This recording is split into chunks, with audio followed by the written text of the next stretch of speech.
My way coming to here at Irie Dental was because previous the dentist did not exactly do what he was supposed to do, which kind of messed up my mouth a little bit, but thank God they saved it. But the reason why I got a crown was that I had to get a filling, and that filling was deeper than usual, so that's what I needed a crown for. I've had sensitivity all in my mouth, and usually with cold and hot stuff, and sometimes air. When they were working in my mouth, I could feel it in the top of my mouth.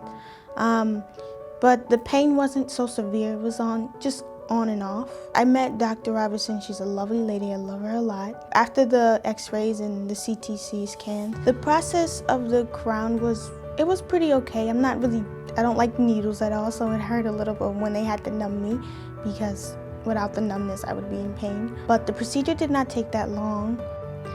They went in my mouth and took the cavity out, and then what was left, they seated a crown on top of it that fits in my mouth perfectly. Since I got the crown, my oral health is better, have a couple of more fillings to do, but overall I'm brushing my teeth and they're making sure I'm doing all of that.